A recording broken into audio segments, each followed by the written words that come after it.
All right, here's what most people don't want to hear. Money isn't real. Not in the way you think. Not in the store of value or medium of exchange sense you were taught in school. All that textbook language is just window dressing. It gives people something simple and clean to memorize so they don't have to deal with the truth. Money isn't about trade. It's about control. It's about behavior management. It's about keeping human beings in line, in motion, and in constant psychological competition. Money isn't backed by gold anymore, but even when it was still just a social belief system. The gold didn't matter. The belief in what the gold represented did. Whether the currency is shells, coins, digital tokens, or paper dollars, it only functions because people agree to play by its rules, and the rules are all about status. Here's the thing. Most of what we do with money has absolutely nothing to do with survival. You don't need a college degree to survive. You don't need a car to survive. You don't need a 401k or an iPhone or a house in the suburbs to stay alive. If survival was the goal, we could all go live off the grid, grow food, collect rainwater, and be just fine. But almost nobody does that. Why? Because survival isn't the game. Status is the game. And money is how you play. People don't go into student debt for the love of learning. They do it because school is a filtering system. It's a long, expensive ritual to prove to society that you're the kind of person who plays by the rules and can delay gratification. You're not buying knowledge. You're buying a signal. The piece of paper you get at the end is currency. Not legal tender, but social tender. It tells employers, peers, and potential partners, I belong to the educated class. I'm not like them. You don't buy a car just to get from point A to point B. If that were the case, everyone would drive the cheapest, most reliable used sedan they could find. But they don't. They lease BMWs, upgrade to Teslas, get their cars washed weekly, and post pictures of the interiors on Instagram. Why? Because the car says something. It's a status broadcast. Just like watches, clothes, vacations, and even what kind of water bottle you carry. This isn't utility. This is social signaling. And if you think this is just about the rich, think again. Poor and working class people do the same thing. They're not stupid. They understand, on a gut level, that if you look broke, people treat you like garbage. So they'll max out credit cards, buy designer brands on layaway, finance rims, phones, shoes, even weddings, just to not be seen as bottom tier. That's not irrational. That's just playing the game when the game is rigged around status perception. Debt is not about irresponsible spending. It's about status preservation under pressure. You will go broke trying to not look poor because in this society, being poor isn't just hard, it's shameful. It's treated like a moral failure. People will respect a middle-class image built on debt more than they'll respect a financially responsible person who looks like they're struggling. Because money isn't just currency, it's character. Or at least that's how people treat it. And then there's taxes. People think taxes are there to fund government operations, like we're all chipping in for a big group project. That's the myth. In reality, modern governments that issue their own currency don't need your money to spend. They create money out of thin air all the time. Bailouts, stimulus packages, war budgets, whatever. They don't go digging through your pockets to pay for that. They just change numbers in a ledger.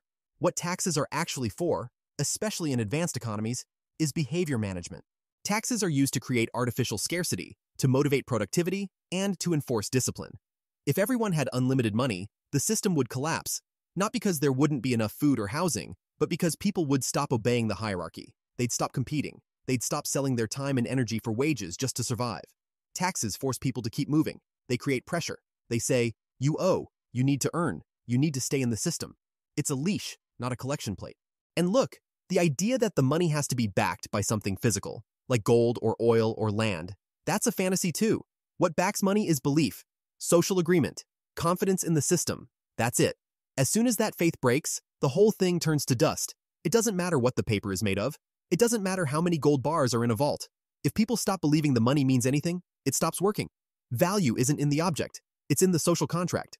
And what does that contract manage? It manages behavior. It aligns people around predictable actions. Go to school, get a job, take out a mortgage, pay off your loans, climb the ladder, signal success, fear failure, obey the metrics. This isn't capitalism versus socialism. This is the deeper architecture behind any large-scale society. It's a symbolic control system.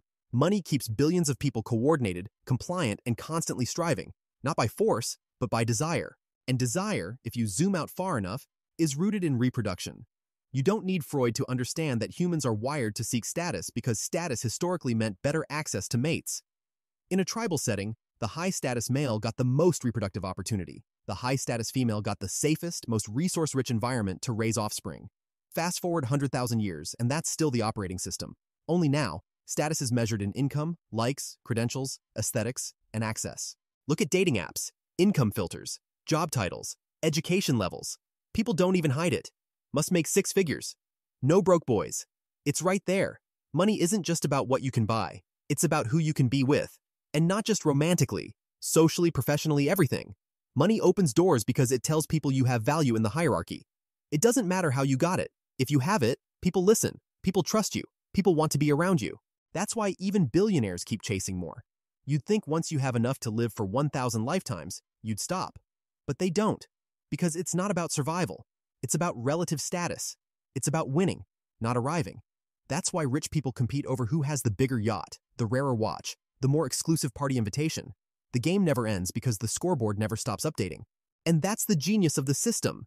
It doesn't need to be fair. It just needs to be functional. It doesn't need to be kind. It just needs to keep people moving. Money organizes labor, channels attention, filters ambition, and punishes deviation. You don't need a dictator when people are willing to exploit themselves in exchange for the illusion of status security. That's not freedom. That's obedience with better branding. The system doesn't have to force you to play. It just has to convince you that not playing means you're nobody. And it does a damn good job of that. From the moment you're born, you're handed the metrics, your grades, your clothes, your house, your hobbies, your job. All of it gets turned into data points. All of it feeds into how you're ranked, judged, and perceived. You internalize it before you even realize it's happening. Kids learn it in elementary school. Who wears what? Whose parents drive what? Who gets free lunch? The hierarchy starts early, and money is the underlying code that runs it. It's not that money buys happiness. It buys access to contexts where happiness is allowed to exist. You're not miserable because you don't have a yacht. You're miserable because the society around you treats the people with yachts as more important, more attractive, more valuable. That's the game. And once you see it, you can't unsee it. You start to realize how many of your life choices were less about survival or even desire and more about avoiding humiliation. That's what so much of modern life is: performing competence, curating an image, pretending to be more stable or successful than you really are just to keep the respect of the tribe. We spend money we don't have to impress people who are also broke, also anxious, also pretending. People will literally skip meals, go deeper into debt, or work 2 jobs just to afford the clothes, gadgets, or vacations that signal they belong in a certain tier of society. It's not extravagance. It's defense. It's armor in a world that punishes you for looking like you're losing. And when people fall behind, the shame isn't just economic. It's existential. If you're broke, you don't just lack resources. You lose credibility. You lose social permission to participate. That's why poverty feels like exile. You're still alive, but you're outside the system's approval. And that hurts more than hunger. Meanwhile, the system keeps creating scarcity, not because there aren't enough resources, but because scarcity keeps people compliant. There are enough homes, enough food, enough education. But if those things were abundant and unconditional, people might stop playing the game. If survival was guaranteed, people might pursue meaning on their own terms, and that would break the cycle. So instead, the system makes everything conditional, on performance, on image, on participation. Even jobs, most of them aren't about doing something essential. They're about proving that you're willing to trade your time for status. You show up, follow rules, tolerate bullshit, and in return, you get a paycheck. Not just for survival, but for permission to hold your head up in public. Because if you're unemployed, even by choice, even for good reasons, you're suspect. People assume you're lazy, or broken, or failing. And it's all because money has become the baseline measurement for character. You're not judged on how you treat people. You're judged on how well you navigate the economy. That's the moral system we've created. And that moral system is enforced not by cops or politicians, but by your neighbors, your family, your social feed, your own damn brain. You police yourself, your choices, your language, your goals, based on what the system rewards. That's the trap. You don't need a conspiracy. You don't need a shadowy elite in a boardroom pulling strings. This isn't some grand puppet show. It's an evolved behavioral ecosystem.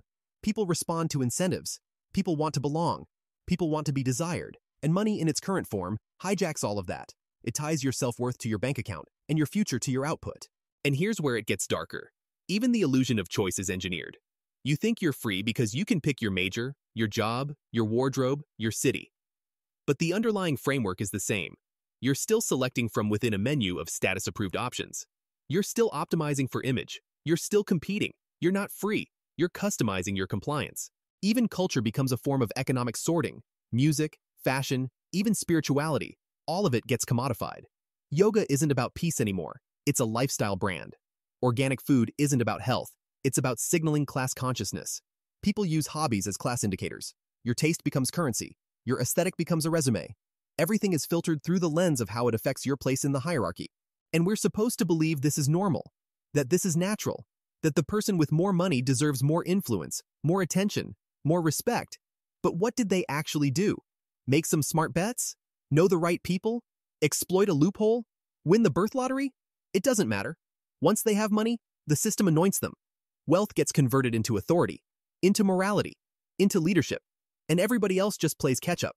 Even politicians are chained to the same game.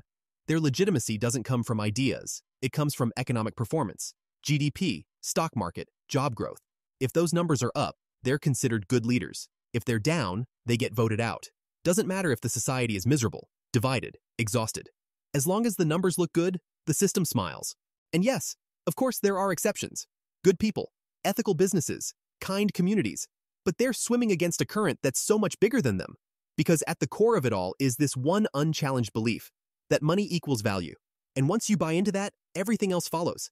You don't need to know biology to survive. You don't need to read Shakespeare, understand history, or memorize algebra. But you do it because education is the gateway to economic status. It's not about learning, it's about eligibility. You get the grades to get into the school, to get the job, to get the money, to get the respect, to get the access, to get the mating opportunities. That's the path. That's the code. And it all runs on the same engine. Behavior regulation through symbolic competition. So what do you do with all this? Once you see the scaffolding, once you recognize that money is a symbolic behavior control system designed to regulate human ambition and social order, you face a crossroads.